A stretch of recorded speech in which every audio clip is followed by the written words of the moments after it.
Good evening, Bucs fans. We are back. It is Real Bucs Talk. I'm your host, Michael Plus. Joined as always, my co-host, Mark Ramirez. Mark, it has come. It's About damn finally here. time. It's finally here. Training camp is starting up this week. Our Buccaneers are back in action, and yeah, very excited to just start talking football. Like actually have new topics to discuss instead of the old training camp battles, which we'll discuss again tonight. But it's going to be fun just having new content daily, weekly, and really get into some games, and that's what we're all about, right? Film study and breaking it down. Oh yeah, like your little shorts with Kyle Rudolph running people over, Yes. which seems to be getting some excitement. And that's a big addition as well. And we'll talk more on that. The last time we saw you guys was when there were only rumors. There's possibility of the Bucs signing Kyle Rudolph, and we're mentioning how of the Vikings and the Bucs, it's kind of an obvious choice you would think, but now it's official. He's a Buccaneer, 1 year deal, around $2 million. Is he going to be a starter? Is he going to be a backup? What's going to happen? We'll touch on that. But like Plus was saying, this is exciting. Training camp's literally days away. People are reporting. Rookies are already there. Quarterbacks there. It's exciting times. This is the time to start getting excited because this playoff run, playoff push, hopefully Super Bowl run is starting. And I'm excited to get to a damn Buccaneer game, throw some beers down, and just have a damn good time. But first things first, training camp's here. Plus, so do you want to start on your initial battles that you want to talk about, or do you want to talk about Kyle Rudolph and what he's going to bring to this Buccaneer team?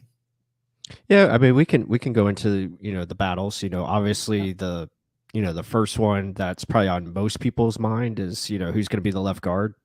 Yeah. We talk about that a lot over the offseason, and there it is right there. Aaron Stinney versus Luke Giddicky, Got it. the second round pick from this past year's draft. So again, you have Aaron Stinney, who's been here for a while now with the team. He's got the insight as far as the playbook, all that stuff. He's played in some big games. Obviously, started a Super Bowl. So there's an advantage there. But Luke's got that. He's got the talent right there to match up. So it'll be interesting. That one's going to be, I think, just so fun to see how it all plays out. Yeah, and it's something that you're going to be asking. Oh, experience always wins? Not necessarily. I mean, Tristan Wirfs was the starting right tackle day one Super Bowl season. Antoine Winfield starting safety day one Super Bowl season. So it's not like it's any surprise if a rookie does win out if they're the better player. Stinney, is he a Pro Bowl player? He's never been known for that. Did he do well in the Super Bowl game? Yeah. Uh, is that going to show face upon weeks in training camp, preseason games where he has to show consistent effort, consistent improvement in team game? Let's see. Uh, you would assume he should have the advantage based off of experience. Yeah, that's the obvious answer you would think. But if Luke Gedeke is that damn good, they drafted him high enough for it, his intangibles are there. Does he adapt to the game and to the change of position really fast and win it over? Then if the coaches say he is, then it is. Okay, so we're going to push forward. Again, inside, if he's pushing inside and he has the ability to play right tackle, I think athletically he's probably better than Stinney. Stinney's just a man. If you see him out there, he's well filled out, but Gedeke's a workout warrior himself. So it's going to be a fun, entertaining battle, and whoever wins it pretty much deserves it, in my opinion. Right. Yeah, I couldn't agree more. So, it's just going to be, a fun one to watch because, again, physicality is definitely something they pride themselves on. And, that's what our offensive line is about, being physical up front. And so it's going to be cool to see how they rotate it in, who gets that first start in preseason, and then, where does it go from there, and how those guys progress and who's more consistent. I think that's going to be the biggest thing, who's consistent on the field and making sure they're doing their job. So yeah, that one's going to be, all eyes on that one for sure. Yeah. And then I guess, go ahead. I was gonna say, if you guys have any input on that, what you guys want to see, or who do you think is going to be the leg up, who's winning it eventually, let us know. I mean, always react with us, and we'd love to hear you guys' comments. And we always say this: you guys make the show, and it's pretty much an obvious truth. But that kind of brings us to the next point of a battle. Who is there to replace Rob Gronkowski at tight end? What do you know? We just signed another guy. Bucs add Kyle Rudolph to the offensive arsenal. Number 80 here in the Giants. He's going to be number 8 as a Tampa Bay Buccaneer, 12-year veteran. Plus showed you on the YouTube shorts. He's still got some juice in the tank. He wants to win. He's here to win. He looks like an awesome personality, already engaging with all Buccaneer fans. Not a big numbers guy, but if the Bucs are truly going to want to enforce the run game, especially against teams like the Saints, the Rams, these teams that we have issues with beating, we just can't do it. You would think bigger guys like Kyle Rudolph will implement more in the running game than a downfield target like Rob Gronkowski is. So, what is your opinion on Kyle Rudolph? And now that he is a Buccaneer, 1-year deal, how do you see him fitting in? And is he the starter? Like they were saying, competitions to see in the camp. Yeah, again, it's another competition, and it's kind of just, with the signing, it adds to it. Now Cam Brate and him are gonna, go at it for starting reps. So again, that's always a good thing. That's always a bonus to get guys competition and making sure they're trying to be the best. And iron sharpens iron. So with the addition of Kyle, I think it's good. Again, he's just a solid veteran, good hands, like Ken Smith says here. So great hands. Plus, you gotta get it right. Great hands, yeah, and he does, and that shows up on tape. So he's just consistent, a decent blocker, going to be in the right spot, and like I showed in that short, he still has some juice left in those legs. So, that's what you want to see, and I think it's just a good addition to the room because it lets the rookies develop at their own pace, and you don't have to force anything there. With K. Dotton or Ko Keefe. Let's bring it up. So, looking at the numbers too. Last year, we showed this last podcast, but 26 receptions to only 257 yards, 1 touchdown. People are going to be like, this isn't that great or anything. Why do people think this is an upgrade? Okay, cool. He has size, 6'6", 265, but what does that mean? There's been big guys in the NFL before. They just don't contribute. They don't do much. Look at OJ. He was a freak athlete, big dude. He just didn't produce in this offense. Injuries played a role, but don't necessarily think he's just a great run blocker, because just because he has size does not mean you're a great run blocker. You got to actually apply yourself and get after it. So I'm not assuming that he's going to be a great upgrade over Brate, even though size does kind of help him in that fashion. But I'm just looking at him as a red zone target, helping Brady with an easy target in the red zone. We touched on that on the last live stream. I'm not looking for big numbers like he did this 800-yard game, 2016, or 800-yard season. I'm looking for more just end zone. Give me these targets in here. Let's get up in that 5 touchdown range where it's an easier complement to the offense. We've touched on this before. This is a down the field type of offense. We're looking to open it up for our wide receivers. The tight end's a complement. I know Gronkowski made it a different offense. A lot of people think otherwise, that it's Tom Brady's offense. No, it's BA's evolution of the offense. Leftwich is just carrying it forward. Tight ends assist with things. They're not the main movers. Let's put it that way. So, Kyle Rudolph will break it down more. We have tape coming up soon, guys. I know you guys are anxious to see that. So, Kyle Rudolph, is he an upgrade over Brate in blocking? Yes. Receiver? Maybe not, but that makes Brate more utilized in different ways. So, it's creative how they can use Brate.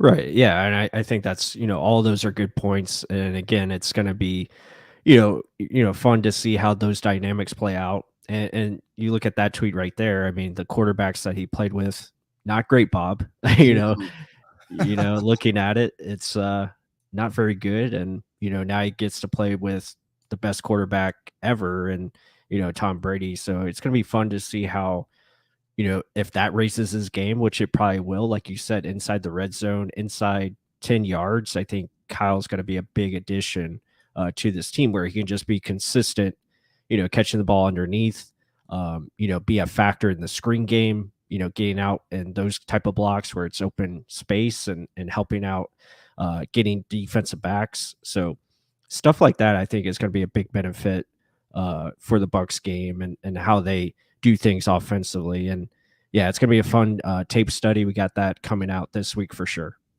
Yeah. And just looking in the chat, Um, Mary says, Brait was so terrible last year. Don't understand the confidence in him. I like Kyle to win the starting job.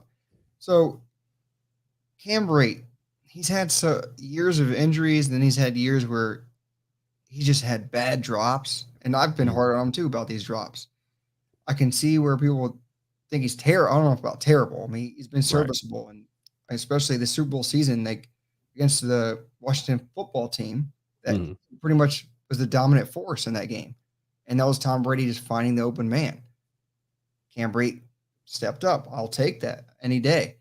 Um, but the thing is he a serviceable number one? We don't know that. He hasn't been in that capacity in a long while. Kyle Rudolph, although it doesn't have big numbers, he doesn't have to have big numbers. This isn't the offense designed for that. I know some people will still argue me, but it just isn't.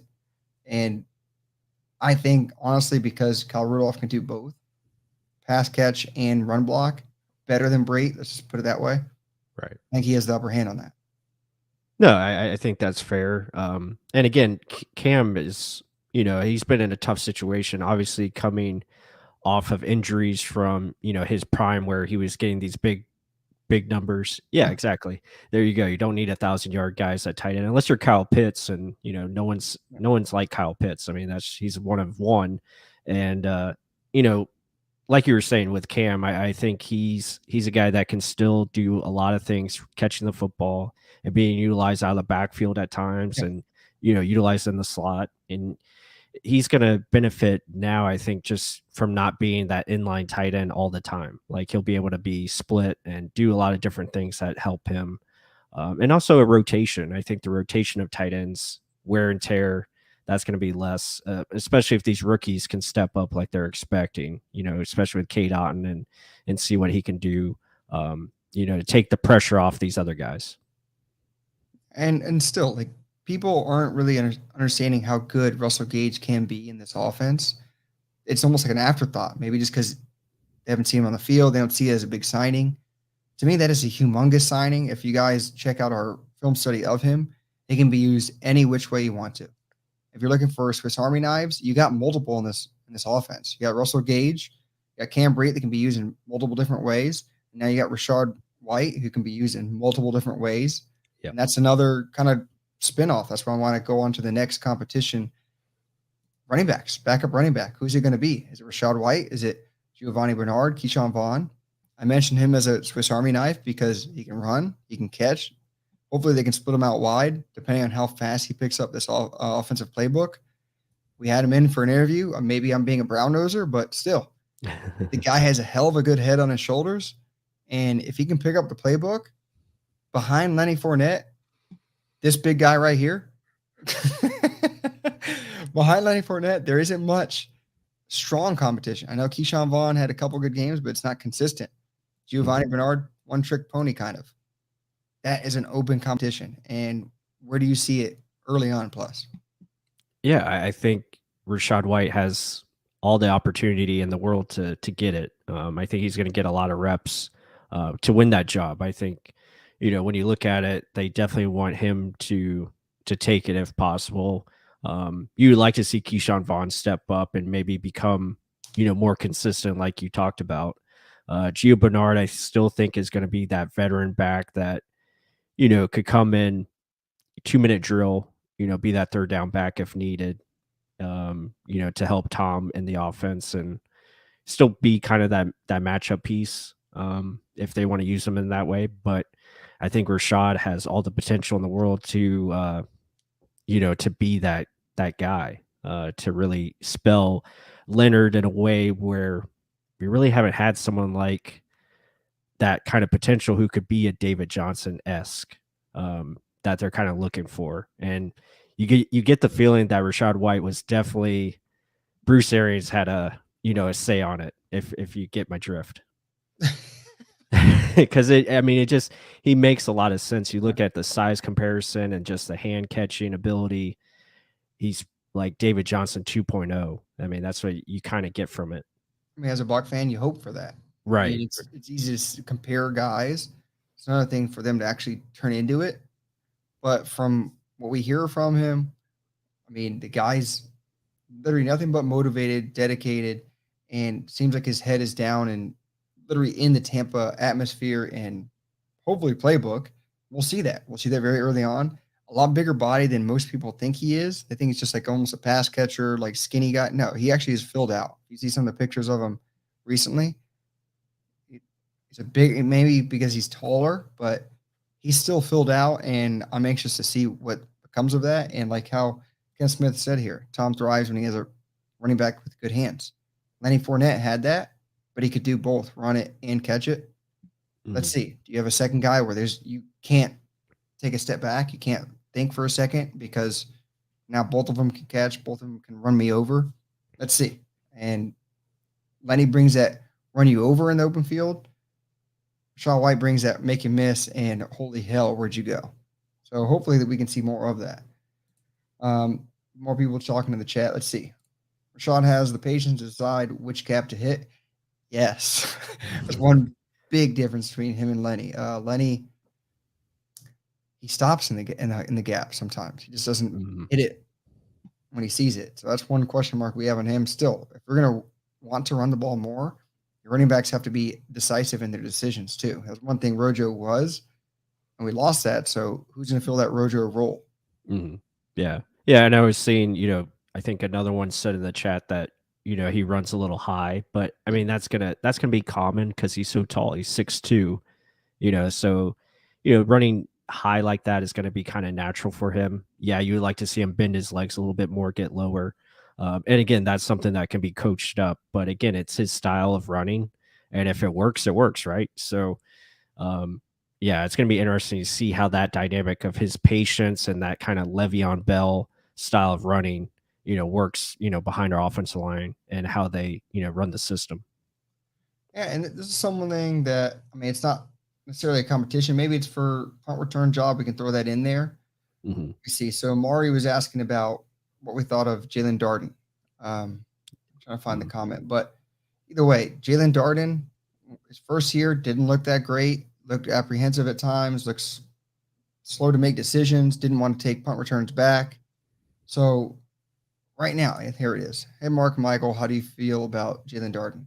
I mean, does he come back ready to rock and roll? It sounds like Mike Evans says he's taken that year to learn and progress forward in the playbook, and he looks excited and like he knows what he's doing in the playbook. So hopefully that shows on the field. But the thing is, he showed on the field last year too during training camp, and they were excited to see what he was going to become. And all of a sudden, the season comes around, and it seemed like he was a step behind. So, how do you feel Jalen Darden will mature, and do you think he's going to take that punt return job too? Yeah, I think the big thing with Darden is, just his ability to get caught up with the speed of the game, like you said, getting and he stopped tripping. Yeah, yeah. I mean, that's part of it.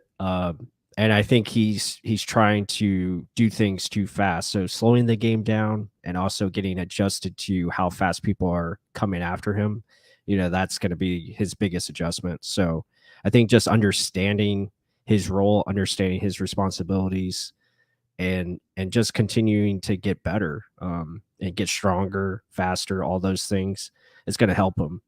So if he can play fast, that's going to be a huge benefit for him in this offense, and it's going to be interesting to see, if he can get playing time on offense, especially Yeah. with the receivers ahead of him, and can he push himself up that depth chart to be a key contributor as far as like the fourth receiver or, a factor as far as, rotation and being one of the guys they depend on.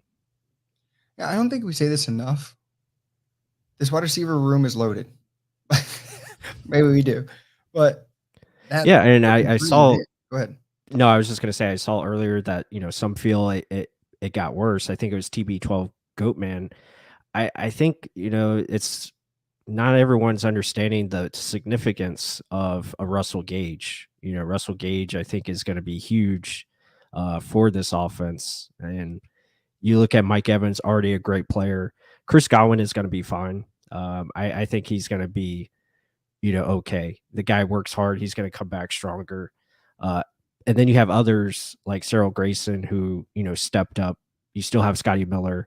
There's still a lot of depth on this roster. Like you said, it's a deep group, and competition is going to make it better. Well, I mean, let's break it down. He said, Hmm. think we got worse at tight end, wide out, and maybe O line. I know wideout's strong, but not sure where Godwin is at. And when we had a healthy AB, dude was really good. So, I mean, let me break this down.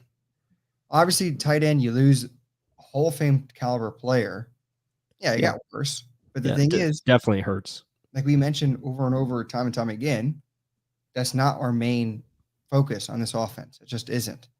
I know Tom Brady, comfortability and continuity, consistency with Gronkowski. Yeah, that was his. If everything else fails, I got Gronk. Yeah, that's how he is. You lose that, oh, all hell's gonna break loose. We're gonna be terrible. No, why don't we look at it devil's advocate? Why don't look at it negatively? Look at it in the positive. Maybe these outside receivers start actually getting the ball a little bit more often. Maybe we start trying to do these deep shots, and then all of a sudden it's not there. Brady's quicker to hit an outlet underneath, like in Lenny or Rashad White, or hell, why is Kyle Rudolph so terrible? Maybe he's is the exact same thing. Gronk can just turn around, use a big body, box someone out, 5 yard gain. It doesn't necessarily have to be a 30 yard gain that Gronk could do all the damn time. He's a freak. There's a reason why he's that. Tight end room, yeah, went down a little bit, but it doesn't have to be terrible. Wideout, the fact that you lost AB's annoying attitude, diva attitude, concern, that is a cancer leaving the room. BA had to go every week almost and mention it. Oh, he's good. He's good. Don't worry. That leaving the locker room is a positive. I see that as a strong positive. And now you got a guy in Russell Gage that wants to prove himself, wants to be one of these guys, one of these dudes that can say, "Oh, I'm on the upper echelon. Now I have a guy like Brady that can find me, not just sit there and wait for a target." If he starts getting the confidence, the sky's the limit for this guy. You can use him anywhere. And I think people just don't see that in him just yet. And if he does start to show that in the offense the Bucs have, look the hell out. And behind him, plenty of talent. I think we touch on it more and more, and I'll let you touch on it. Yeah, I think there's plenty of talent, and we talked about Scotty Miller and Tyler Johnson all the time. Like those are two guys that they're counting on to bounce back in a big way and come around and be a factor in this offense again. I think Scotty was starting to come around in the postseason. Like he was starting to play well. He had a big game against the Rams, and probably could have had a bigger game if it wasn't for certain protection issues that they were facing. So you hope that confidence continues to grow. These guys stay healthy and find a way to improve, especially for a guy like Tyler Johnson, who had a kind of a big setback last year.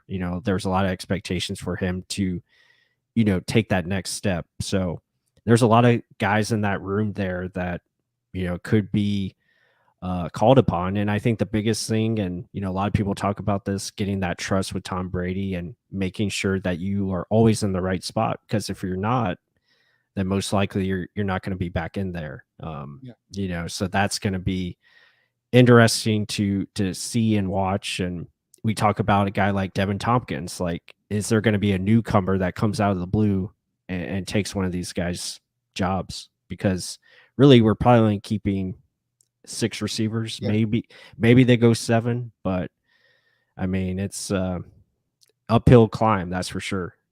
And think about what you just said. We keep 6, possibly 7. That's your 3 right there. Big money contracts. After that is supposedly, based on our lads, Jalen Darden, Cyril Grayson, Tyler Johnson. Well, let's see about that. It's going to be a strong battle no matter what. I mean, I saw in the chat, where is it? Corey Hall said over here, Scotty and Johnson are gone. Scotty just a 9 route, and Tyler Johnson, no separation. Those are valid options, valid statements and opinions. Scotty's just a speed guy. He's too small. I can't do much else. Not a great blocker, even though he can be used in special teams a lot. Tyler Johnson, he needs to be more consistent with his shiftiness. He is short area quickness. He has, but he's not using it consistently. Reliable when he gets the ball consistently, but he's never going to get it consistently. Look at the guys in front of him. Mm-hmm. But that's all good points. The thing is, though, don't give up on these guys and think this is the end of their maturation as a player. I mean, Tyler Johnson can improve. He can sell his route tree a little differently, and all of a sudden he's wide the hell open. Cyril Grayson has the speed. Does he actually mature even more with the route tree and getting open easier? Does Jalen Darden learn the playbook better? Scotty, does he actually learn to get open? Even though he is open, it's just the blocking that kind of messes it up sometimes. Rashard Perriman has size, has speed, just needs to get consistent time on the field. He's always injured. This competition with these 5 guys is insane. And if you, like you said, you're throwing in Devin Tompkins, look the hell out. So I just don't think that people think these guys get better. They just think it's, oh, you are what you are. And not necessarily. I mean, Right. this is your job. You got to get better at it every year. I know the other team behind you or you're facing is getting better too, but it doesn't mean that these guys can't make big jumps. That's all. No, I agree. It's all about, how do you develop, how do you take those steps forward, and that's why we're talking about Jalen Darden. And TB12 Goatman says a good point. Question marks on offense. Yeah, there is questions. We don't know how this group is going to play this year. Play calling, scheme, all that stuff. It all factors in.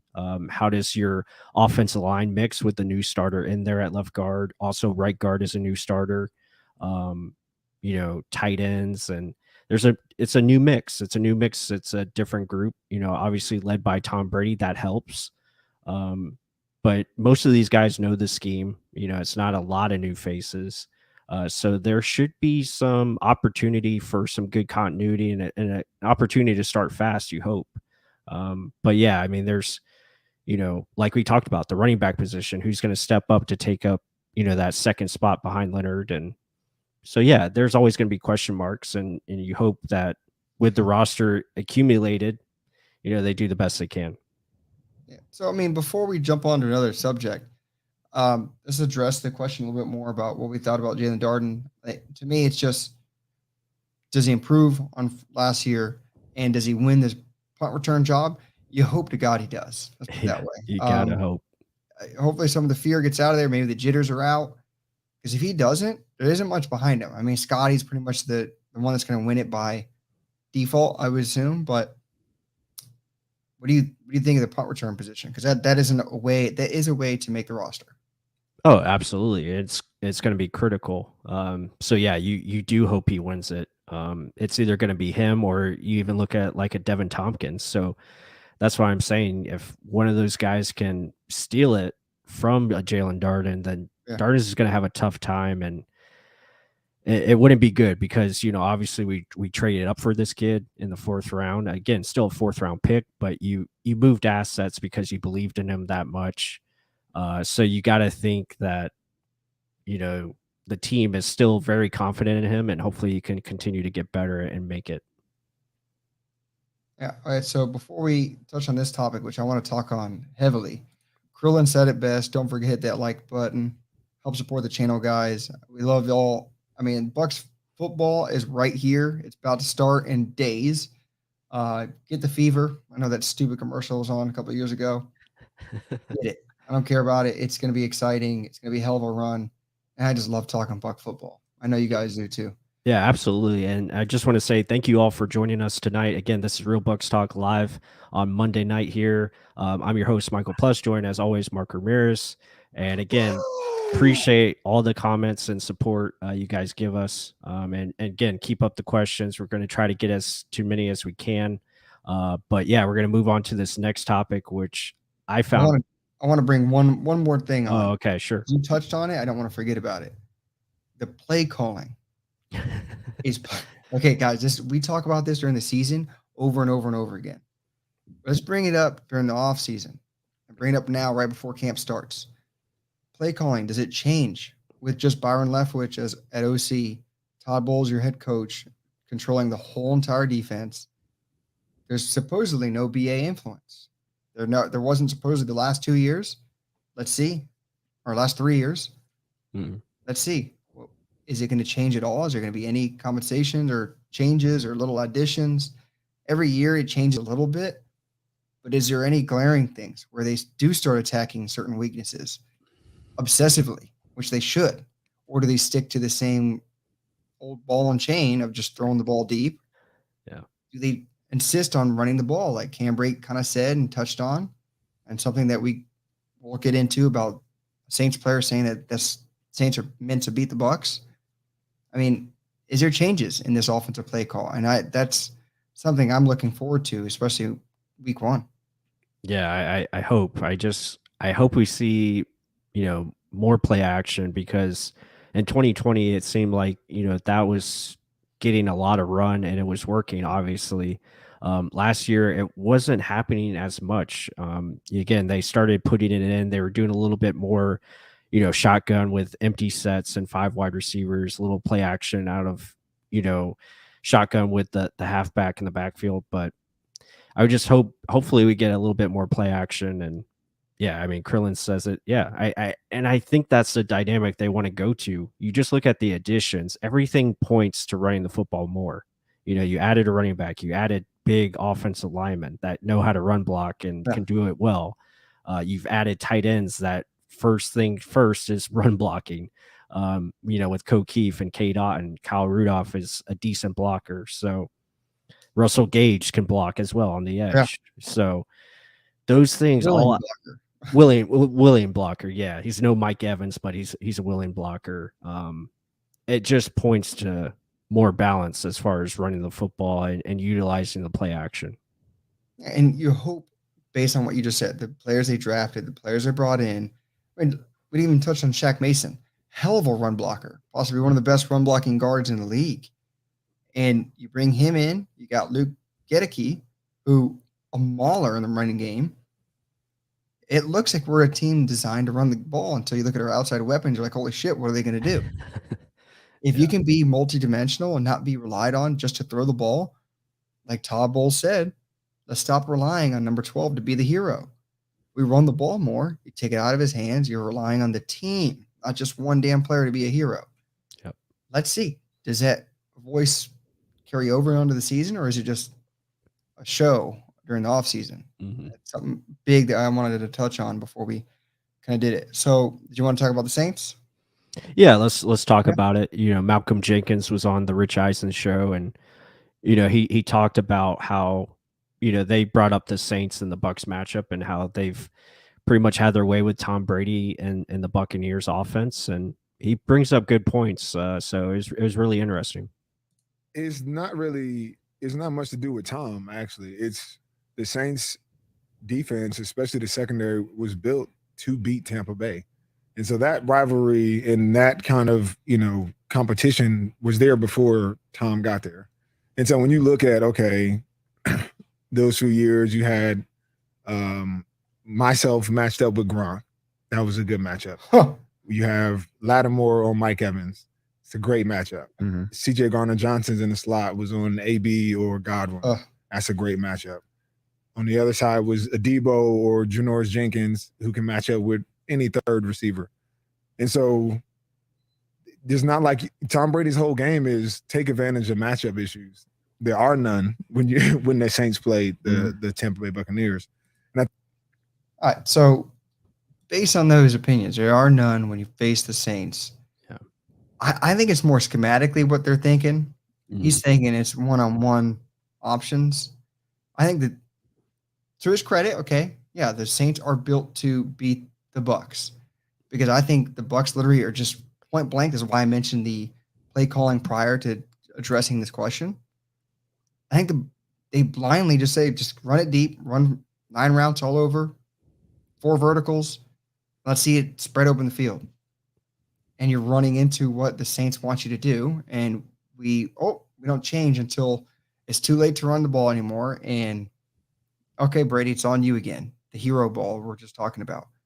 Yeah. Hopefully that changes, especially against teams like the Saints that know how to call you out. They see you twice a year. What is your take on what Malcolm Jenkins said? And do you think it's true?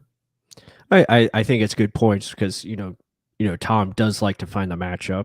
And I think when you look at the Saints defense, obviously their secondary is strong. They've added Tyrann Mathieu to it this offseason.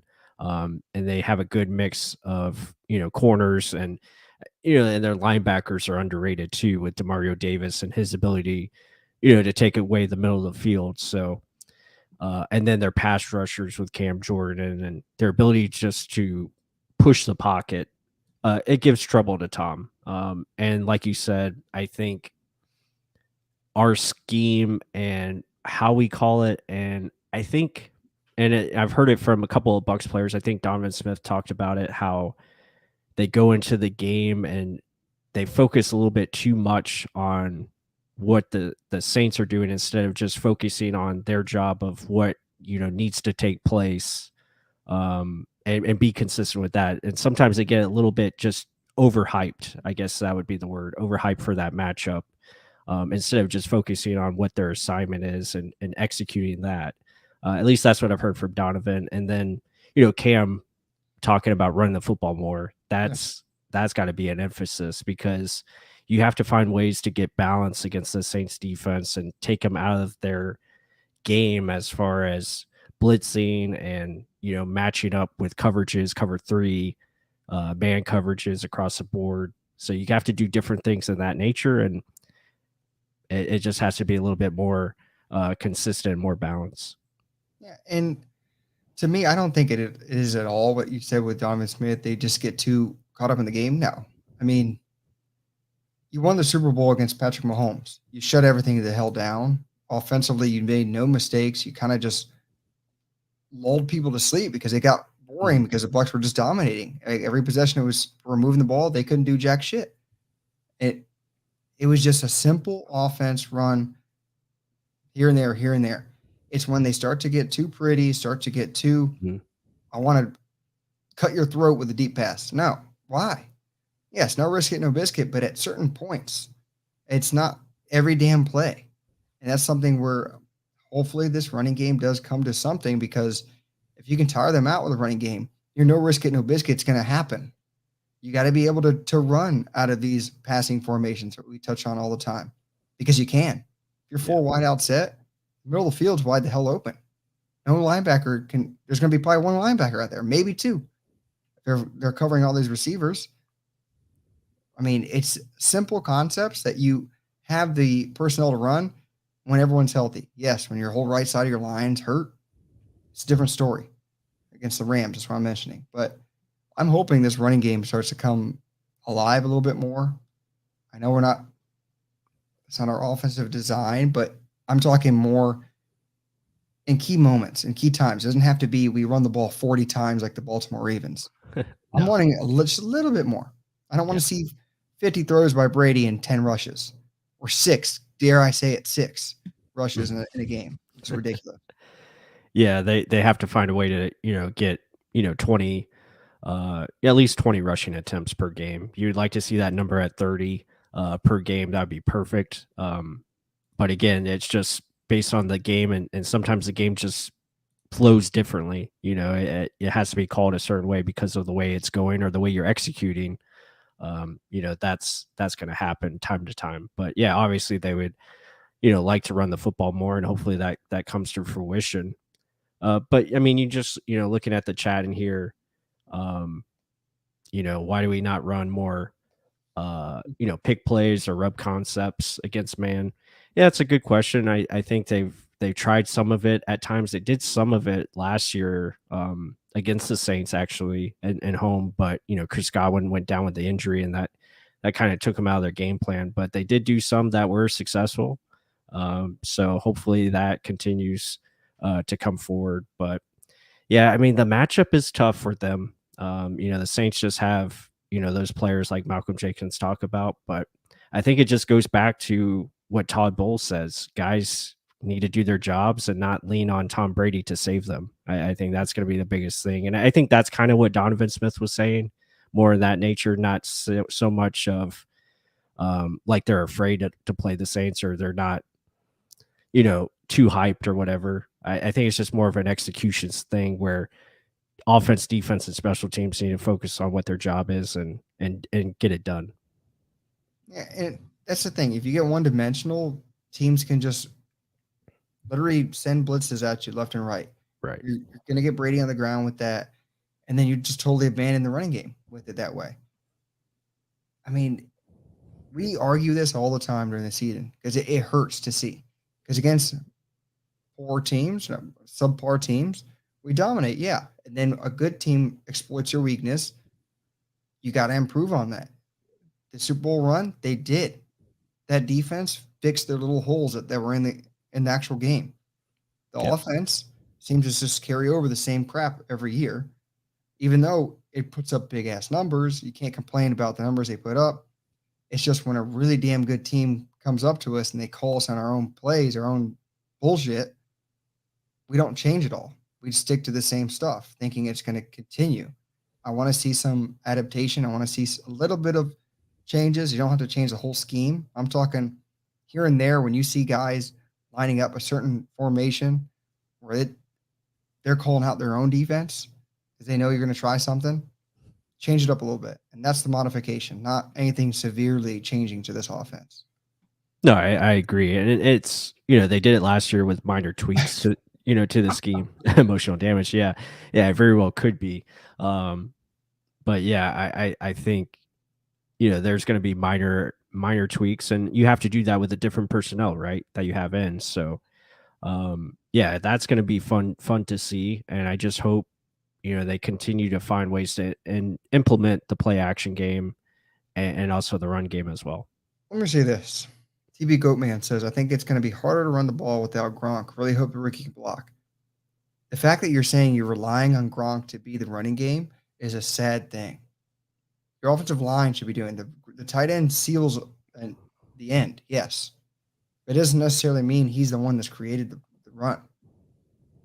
The offensive line, the first 5 in front of you got to do their job before the tight end can even get over to come around and block. So don't think on Gronk just because he's a great blocker.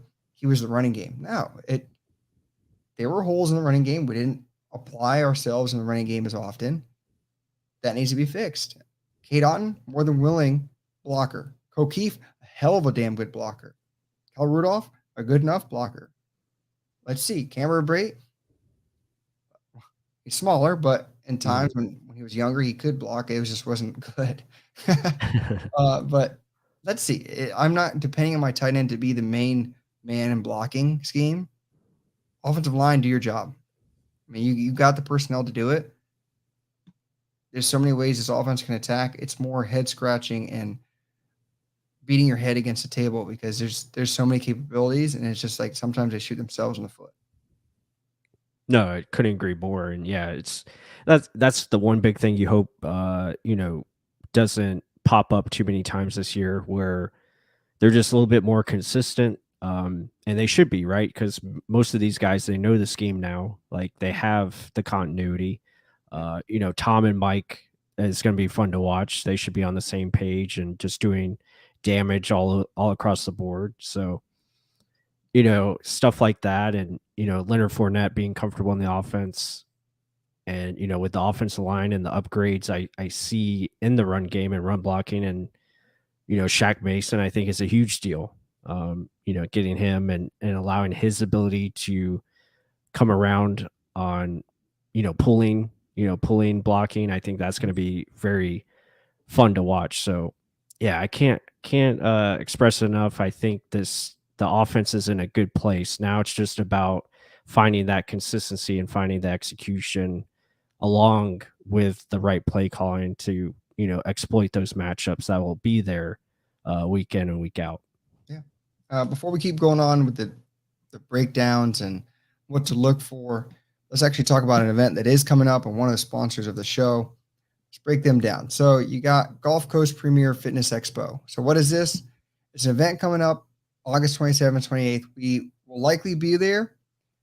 Awesome. I mean, get involved in the Tampa atmosphere and just an event you can go to. There's something every freaking weekend, it seems like. This is one we're going to be a part of.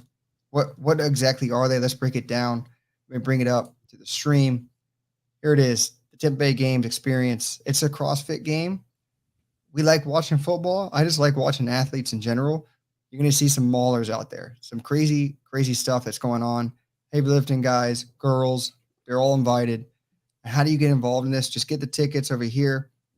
What are we? We are RBT 25. So you hit the tickets down here. They're only $30. You're going to get 25% off over here. You get the RBT code. Just enter the promo code here. RBT 25. Boom. It's going to apply. Boom. Discount is available. So help support the channel. There's another way to help support the channel. And what are they going to be?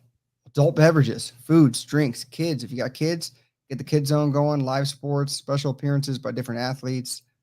And there's a whole bunch of vendors. Oakley's going to be there. Anything you can think of, or gym goer, plenty of samples for that. And it's just going to be a fun event to be a part of. Can't wait to be there. And with that, let's keep talking some Buccaneer football. And I guess let's look at the defensive side of the ball, unless there's something else you want to address. No, I'm very excited to attend that Gulf Coast Premier Fitness Expo. That's gonna be a lot of fun. So, yeah, at the Tampa Convention Center, always a good time. So, yeah, I can't wait to see that.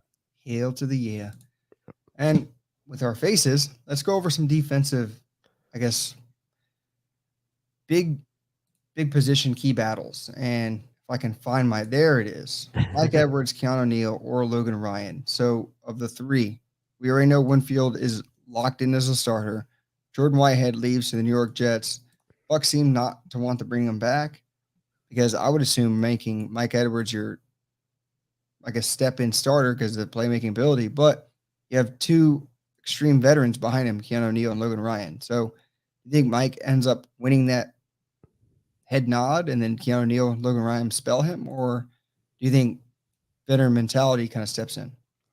Well, I think, Mike is, definitely going to get that first run at it. And I think his ability to play more free safety where Winfield can come in and play a little strong as well, just that rotational that they provide, the versatility, I think is going to be good for Mike Edwards because he is a playmaker. And when we see him on the field, he makes plays. And, if he can find a way to shore up his tackling and be consistent with that, especially when he's coming downhill, that's going to be huge for him, and it'll allow him to take that next step.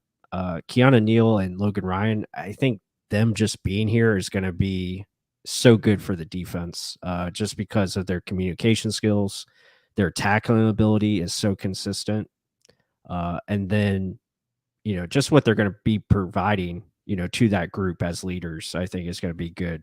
But it adds in the pieces where Logan can come in and play a little nickel. If needed, play a little corner, and then Keanu Neal can come down in the box and be that thumper. So I think all of them are going to play, that's for sure.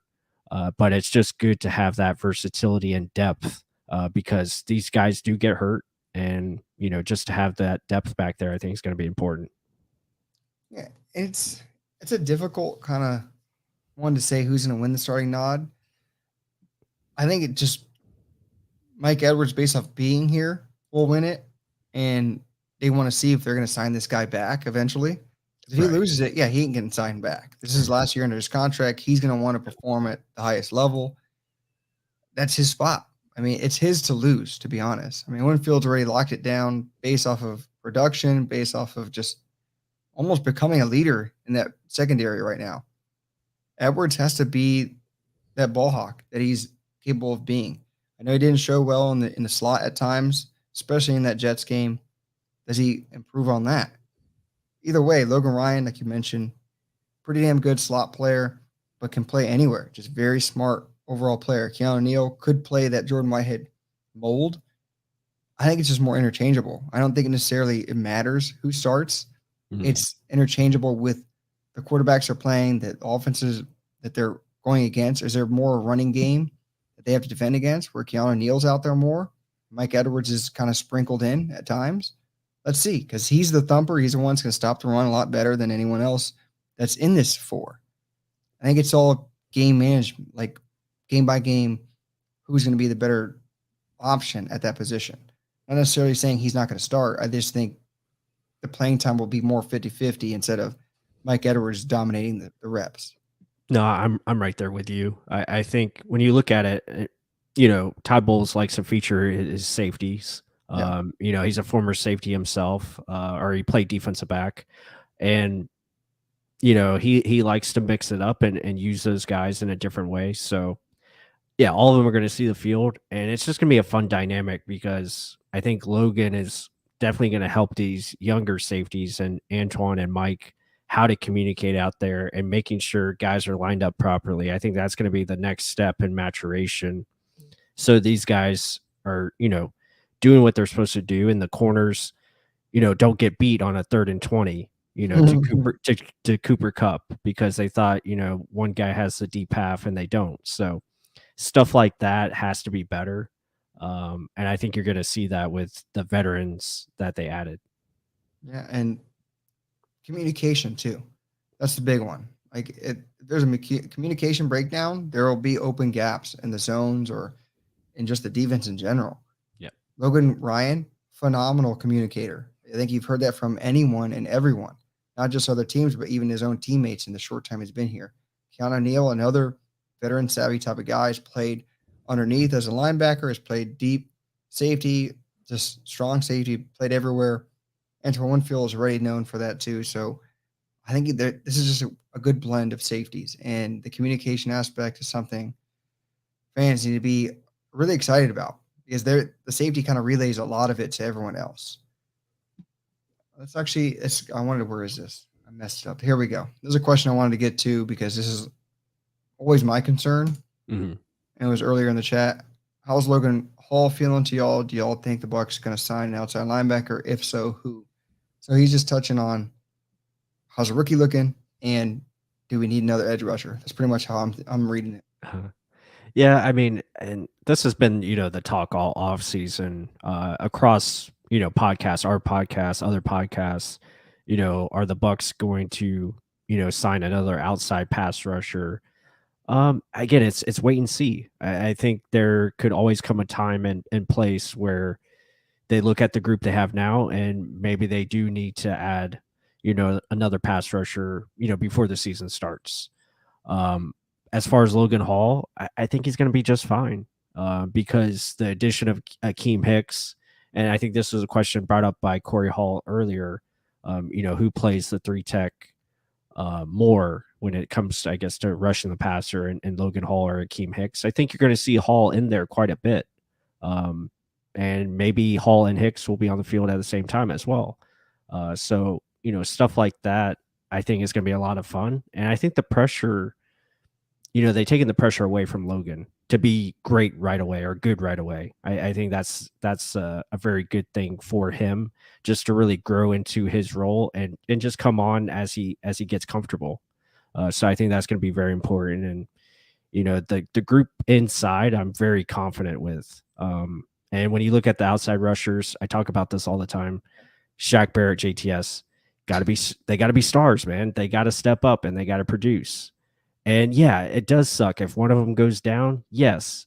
But you know what? That's the same thing with every other team in the NFL. If Khalil Mack goes down, well, damn, now it's just Joey Bosa again. So it's, you could say it across the league. And yeah, Anthony Nelson, I think, is a great backup. I'm going to be honest. I think he's really good. He's really good. I think he's a good player in that role as a third edge rusher. And can we see him take another step forward? That remains to be seen. But Mark, I'll let you have it. I like the group right now as it is. Yeah. So I always mention the outside edge rushers. I always think we need just one guy that can get after it, like a legit edge rusher, speed edge rusher. To be honest, the Buccaneers probably think they have it in JTS, Joe Tryon Shoyinka. I always say JTS because I jack that up every damn time. People don't like when we mess up names too. Yeah, so that's for sure. So JTS more than likely is their guy. He has every tool, every trait, every length, everything you want in an edge rusher. And pair that with a savvy veteran pass rusher in Shaq Barrett. Look the hell out. Yeah, and plus made the obvious point. If he gets hurt, JTS is gone. Cam Gill is your backup. Or Anthony Nelson steps in, but still, like, a huge drop-off. I know people are scared of that, but you just can't have Pro Bowl players and your backup and your third string. It just doesn't happen. I know some people bring up Trey Flowers. It seems like a logical position for him to come in, but he's not here now, so we can't say anything about it. There's no rumors about it. Yeah. You heard the rumor with Kyle Rudolph, and it came true. There's no rumor. So yeah, let's see what happens with that. And I'll let you continue, but before you do, I'll just say this: if you add a pass rusher, that guy has to be able to play some type of special teams. Yeah. So that's a big thing. And I know people are mentioning Carl Nassib. I would love Carl Nassib because he would play special teams, and he would be just pretty much an Anthony Nelson clone, but he could also do, very similar things, and it would add more pass rush and that nature, be versatile, play inside or outside. But yeah, continue. Yeah, and then this also kind of brings this into Ken Smith. He had to step away. What are your guys' thoughts on Akeem Hicks? I thought the Akeem Hicks signing was phenomenal. And I agree with Plus. Our interior, to me, is disgusting. Akeem Hicks, the addition of that, I mentioned it with Plus off the live stream. I said, if we get an edge rusher or an Akeem Hicks guy, an interior rusher that can penetrate immediately and get in, it's going to be like game over, because that makes the secondary that much better, because they don't have to sit there and wait for the play to develop. They can just jump on routes. Akeem Hicks is a humongous addition. And I was listening to the Pewter Report live stream. They were mentioning how Ndamukong Suh and Steve McClendon had 6 sacks in total last year. What is Akeem Hicks and Logan Hall going to look like this year? 2 true 3-techs. Those are huge, massive additions and upgrades, in my opinion. I know I was a huge fan of Suh. Akeem Hicks just brings a little bit extra in the pass rush. We lose a little bit in the running game, to be honest. I mean, Logan Hall is going to have to learn. He's not a good run blocker or run defender at all. I'll be the first to say that. But his pass rushing is something to be looked at, and he's going to be used mainly on pass rushing downs. Hopefully the interchanging of him and Hicks will keep both of them healthy and learning on the go. But we lost a little in the running game, but we gained a lot in the pass rush. And I think that's something we really did need. And that will only help out your edge rushers and your secondary. And that's something that, since BA brought this whole coaching staff over, they mentioned, okay, our defense is literally from the middle out. It's not from the outside edge rushers. I know I want that a lot, but they always say it's 3 big fat guys in the middle helping open up rushing lanes for their linebackers. Your outside linebackers eat because everyone's running to the outside. So that's pretty much what they've told you since day one, and they're still doing it to this day. And to me, if that's what they're really looking for, they got it. They just truly got it. Edge rush will benefit from the interior rush of Akeem Hicks and Logan Hall. No, I couldn't agree more. And I think that's what they were looking for going into the offseason. They wanted to get faster up front on the inside. Hey, you got to penetrate.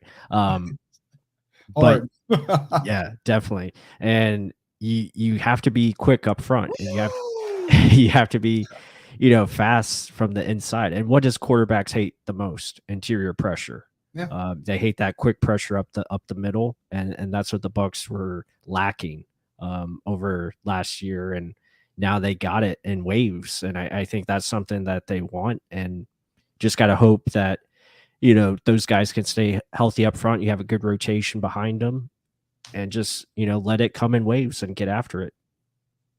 And I just don't think people understand how good of an upgrade Akeem Hicks is. I know he was on a dominant Chicago defensive line with Robert Quinn, Khalil Mack, Eddie Goldman. Hell of a defensive line. But they had literally 0 in the secondary. I mean, especially when everyone started taking years off because of Corona and everything. And then they started losing guys. And then the team started just dismantling the whole team. So he is more than a good enough interior edge rusher or interior pass rusher. I'm just anxious to see it. Like I've seen this guy play and destroy games and thinking, holy shit, this guy is insane. I can't wait to see that in a Buccaneer uniform. Yeah, I can't wait. I think he's a good addition, and coming to a team like this, his veteran leadership, I think, is going to be so important, and I think that's going to be good. His just mental awareness and like his game as far as a leader, understanding the nuances of the game, that's going to be huge for guys like Logan Hall, who kind of similar in how they want to play. Get up the field quickly. Be that force. Logan's got a little bit more versatility where he can play, more outside and inside as well. Can I say this, though, about Logan Hall? Yeah. I don't know why, but he rubs me the wrong way. Every time I see him, I'm like, can you just say it differently? It irks me. It's like almost that scene, something about your face. You just can't change it. He just talks like, I don't know if it's cocky or if it doesn't know where the hell he's at. I don't know, but I know when he gets I after think the pass, it's he can do it. I mean, he does have that like California type of vibe, but I don't know if that's it. But I know. you know, Hopefully you produces. I think the confidence is good. I mean, if he's cocky, then that's fine with me. You got to produce on the field though. You got to back it up, and I can't wait to see what he does in that first preseason game, and hopefully he gets off to a great start. He has one of those punchable faces. Yeah, it bothers me. I don't get it. Just get after it. That's all I want to see. Like, hey, Vita Vea can't talk to a wall. Like he just, but hey, he performs on the field. If you can perform and you do your job, hell yeah, let's get after it. But I'll look away when he starts to talk. But here's the biggest kind of conversation everyone wants to talk about. How do you feel about Sean Murphy Bunting? And this is everyone's scapegoat of why we suck on the secondary. I don't think anyone likes him. He had one hell of a run in the playoffs, which everyone remembers. And then ever since then, it's been injury or just not knowing where to be or slow or late. So Sean Murphy Bunting, where he's at, he's slotted. Right here is your nickel corner. Jamel Dean's probably going to get your outside spot. Carlton Davis earned the contract to be in the outside spot. What do you think? SMB, does he stay healthy? Does he improve? What is it, Plus? I mean, you just got to hope for consistency, and you got to hope, he does stay. You got to hope he does stay healthy, and you got to hope he plays well. But personally, for me with Sean, I've always thought he was a better outside corner than he is an inside corner, and I don't know if he'll ever get the nuances of playing nickel.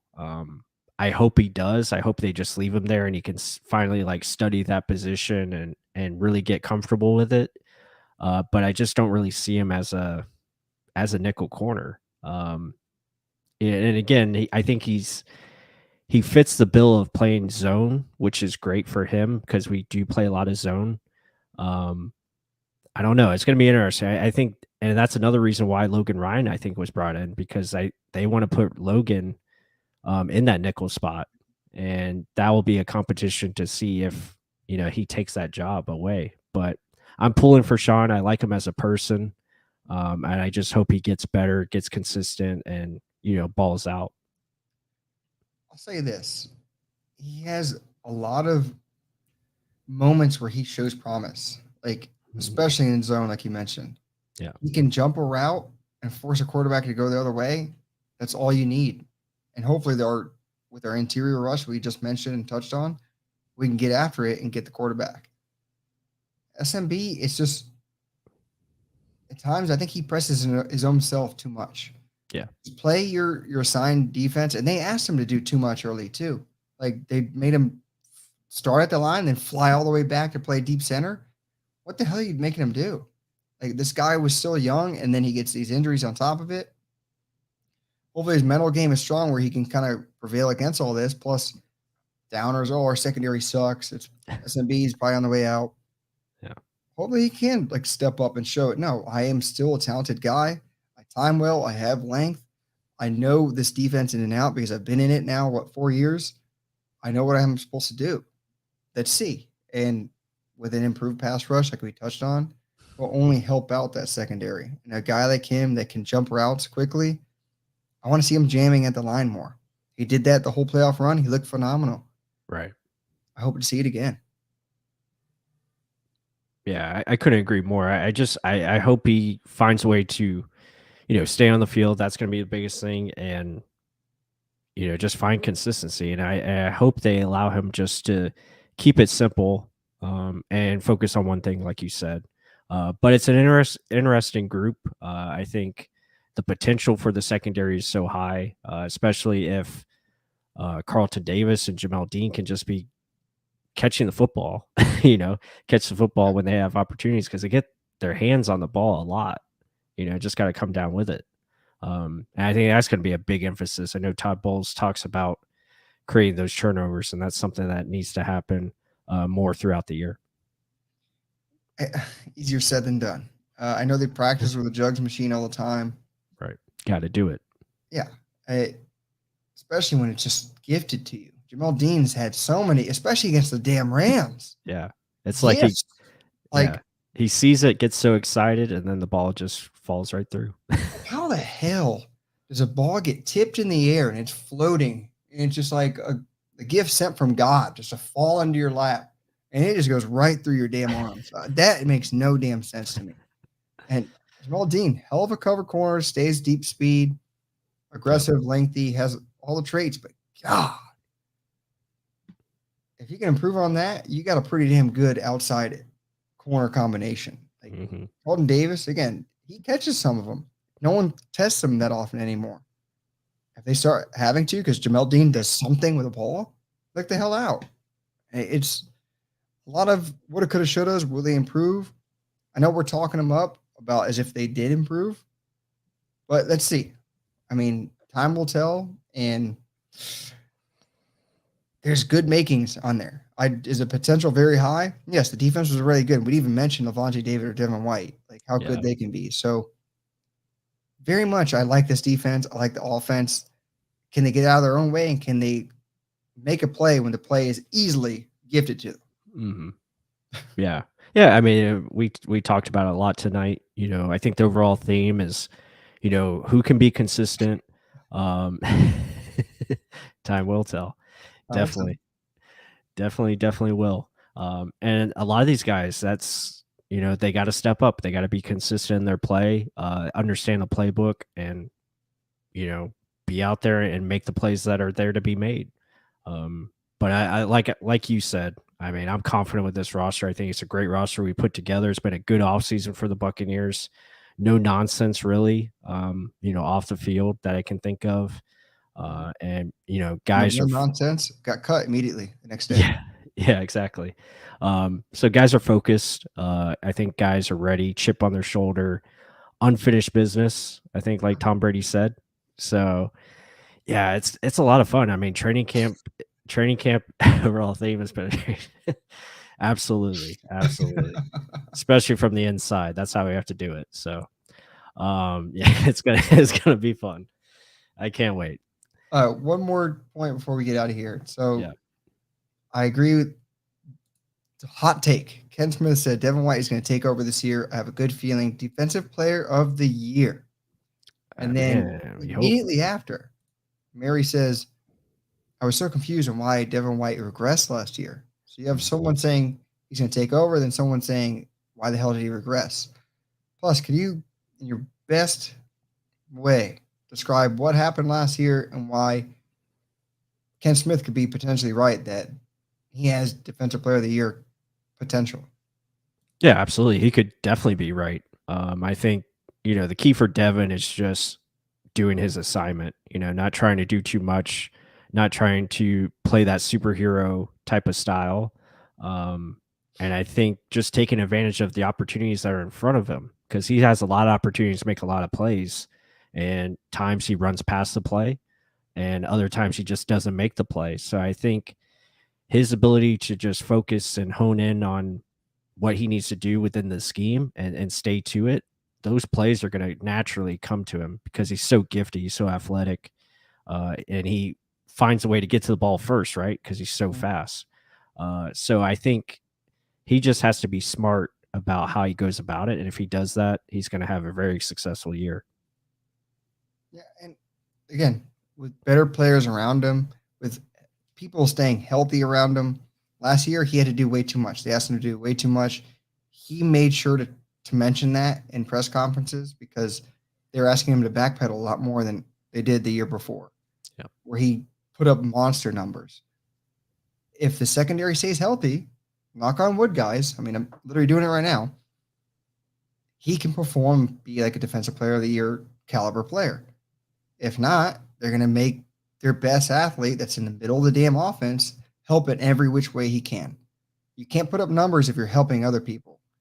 He has one assignment, let him get after it. He's so fast, he makes fast people look not so bad.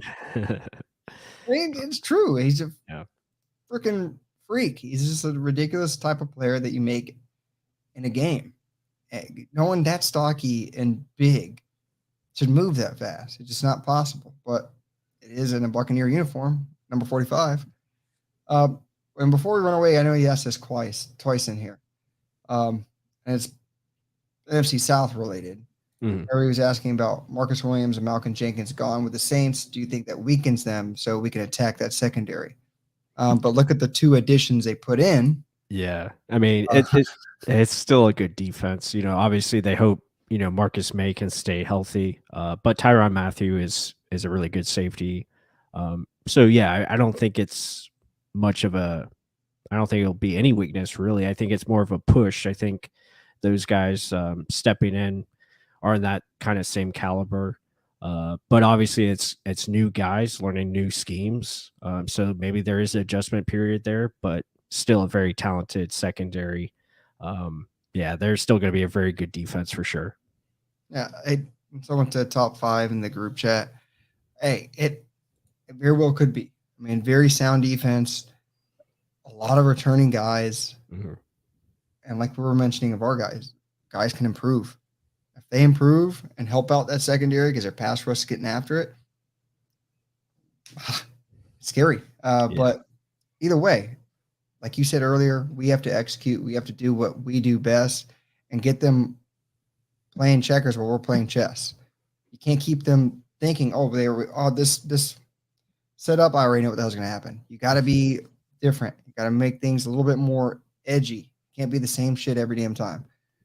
Other than that, guys, we talked over the hour. I hope you enjoyed the show. It was fun talking it and all the good chat on here. Awesome. I love all the just getting after it with all you guys. And Saints, they suck ass, I'll admit, but they do beat our ass every damn time. And I hope that flips this year. Yeah, absolutely. That plus take us out. Yeah, absolutely. Again, like Mark said, thank you so much. Be sure to hit that like button, subscribe if you haven't yet, subscribe to our channel. Be sure to check us out with weekly content. And again, thank you all so much for the comments, the content you guys are helping us out with. So much appreciated. And with that said, until the next one, go Bucs. Go Bucs.